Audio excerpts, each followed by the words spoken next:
भारत माता की। इतनी बड़ी संख्या में आप सब यहां पे बैठे हैं, आज तो आप सबको प्रफुल्लित होना चाहिए कि बहुत बड़ा कार्य अयोध्या धाम में हुआ है और ये उसकी एक नई महत्वपूर्ण कड़ी है। इसलिए मेरे साथ बोलेंगे, भारत माता की, भारत माता की, भारत माता की, सरयू मैया की, सरयू मैया की। जय श्री राम, जय जय श्री राम। सतगुरु रविदास जी महाराज की पुण्य स्मृति में संत रविदास मंदिर में बने हुए इस नए सभागार के लोकार्पण कार्यक्रम में मंच पर उपस्थित इस संपूर्ण कार्यक्रम के संयोजक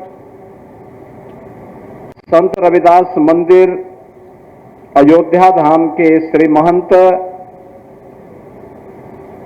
श्री बनवारी पति ब्रह्मचारी जी महाराज,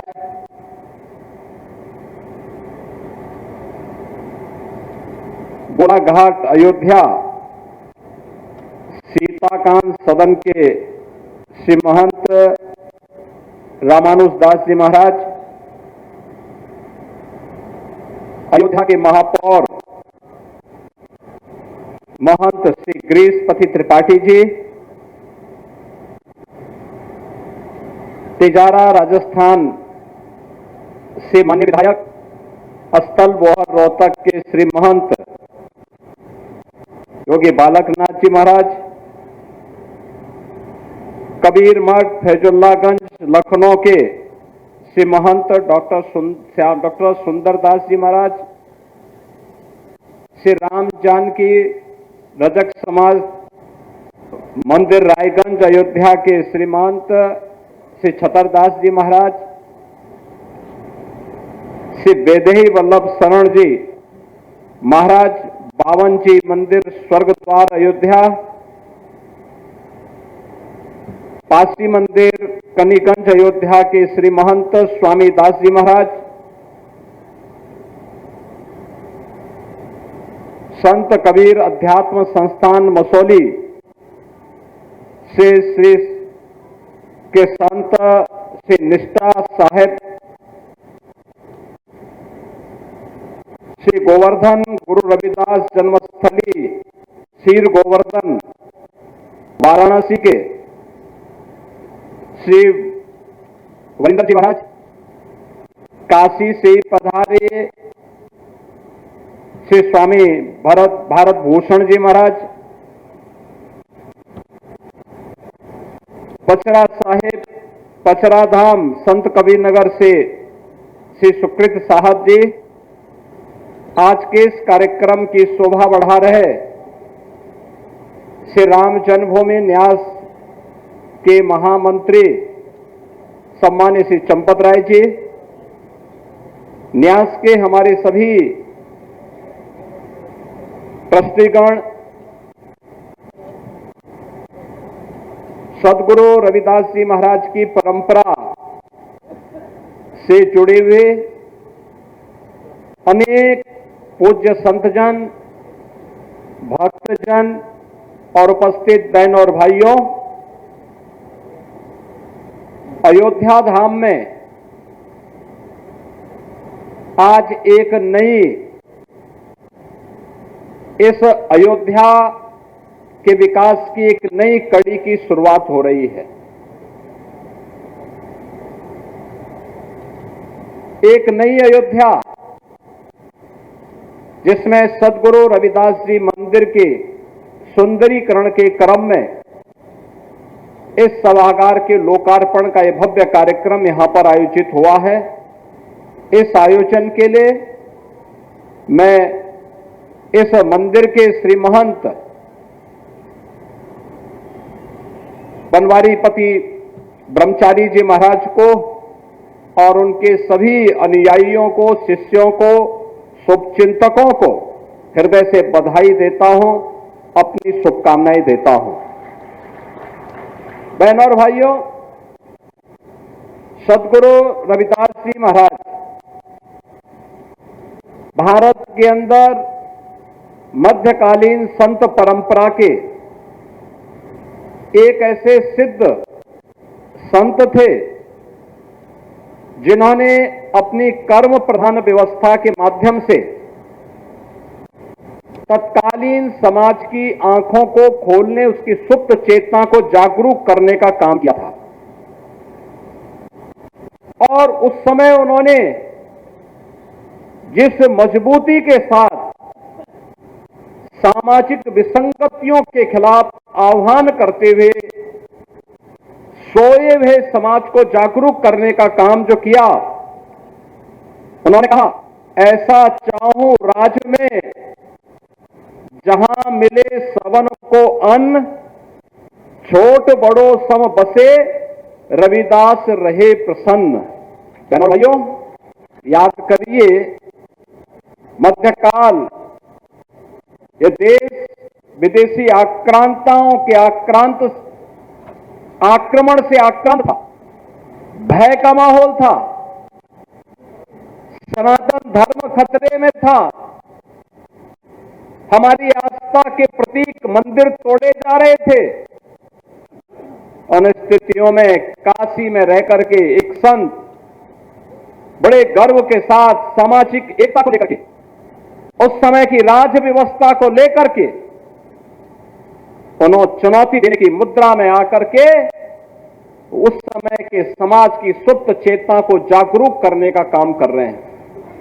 उन्होंने कर्म प्रधान विश्व को एक नई दिशा दी और उन्होंने कहा था, उस समय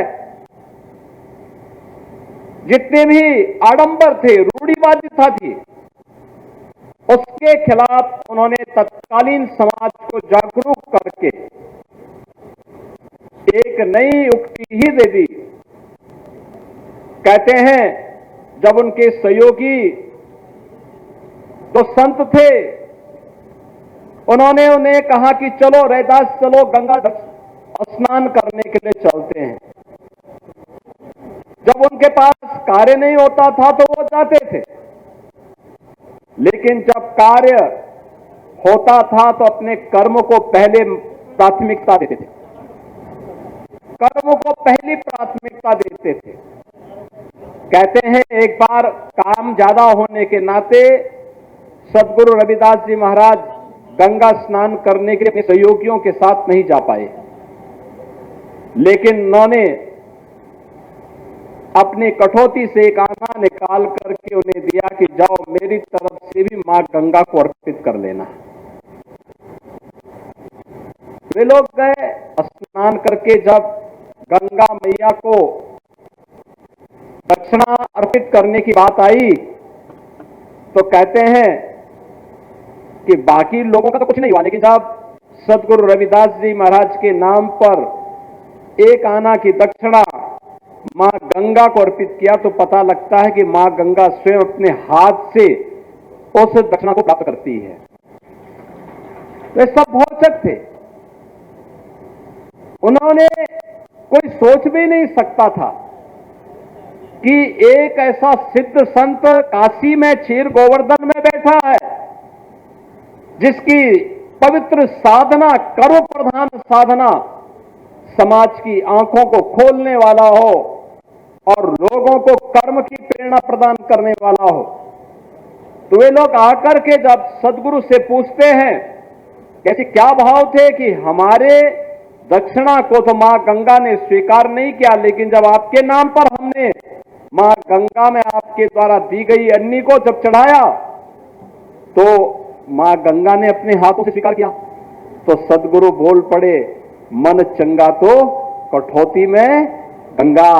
और बहनों और भाइयों, यही वह कर्म प्रधान व्यवस्था है जिसके बारे में आज प्रधानमंत्री मोदी जी देशवासियों को प्रेरित कर रहे हैं।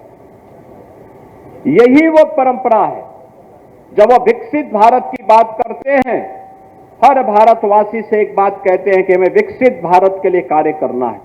विकसित भारत का मतलब जहां पर किसी प्रकार का जाति भेद न हो, जहां पे किसी भी प्रकार का कोई विषमता न हो, न आर्थिक विषमता हो, न सामाजिक विषमता हो,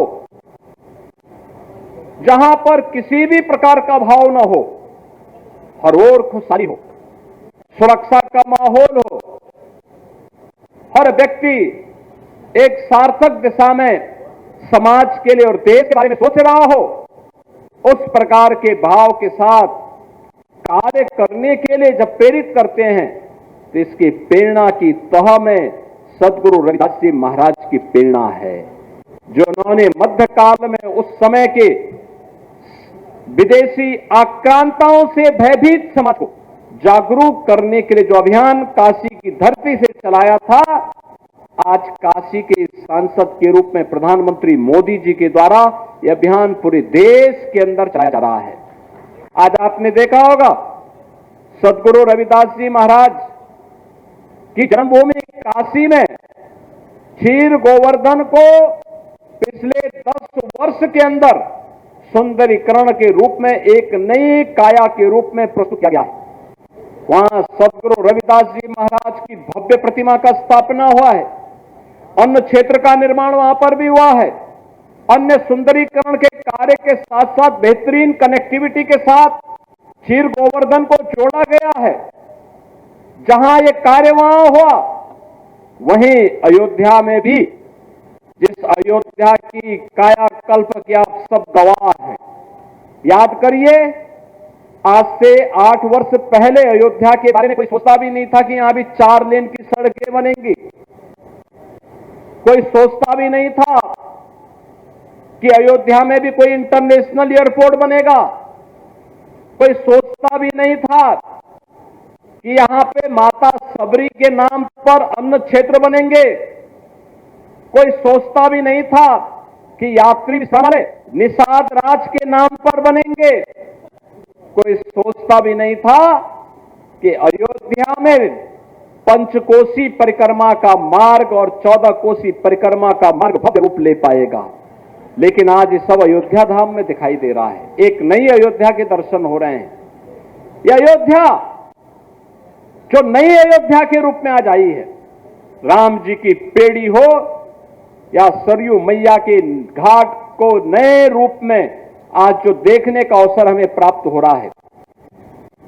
यहां पर दीपोत्सव का कार्यक्रम हो या राम नवमी का भव्य आयोजन, यहां पर हनुमत जयंती का कार्यक्रम हो या विभिन्न पर्व और त्योहारों के समय में अयोध्या की देखी जा रही रौनक, जो इसे तीनों लोकों में एक न्यारी के रूप में, प्रथम पुरी के रूप में इसके गौरव को कई गुना बढ़ाने का काम कर रहा है। यह तब हुआ है जब पूरा भारत एक स्वर में, एक दृष्टि से अपने धामों को भव्य स्वरूप देने के लिए उत्सुक दिखाई दिया है।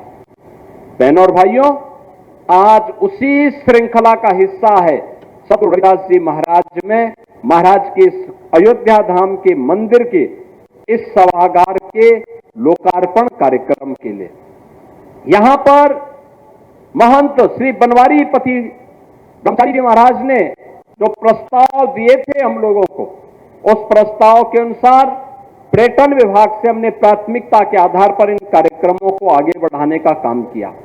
और हम लोगों ने यह भी कह रखा है, यहां जितने भी ऐसे मंदिर होंगे, चाहे वह रजक समाज से जुड़ा हुआ हो, पासी समाज से जुड़ा हुआ हो, या वाल्मीकि समुदाय से जुड़ा हुआ हो, या जिस भी समुदाय का कोई देव मंदिर यहां पर बने हैं, इन सब ने एक नई प्रेरणा दी है। इन संतों ने प्रेरणा दी है। वही प्रेरणा थी जिस प्रेरणा ने अयोध्या के इंटरनेशनल एयरपोर्ट का नामकरण महर्षि वाल्मीकि के नाम पर करने के लिए हमें प्रेरित किया। याद करिए, पहला एयरपोर्ट है जो महर्षि वाल्मीकि जी के नाम पर है, और अभी इंटरनेशनल।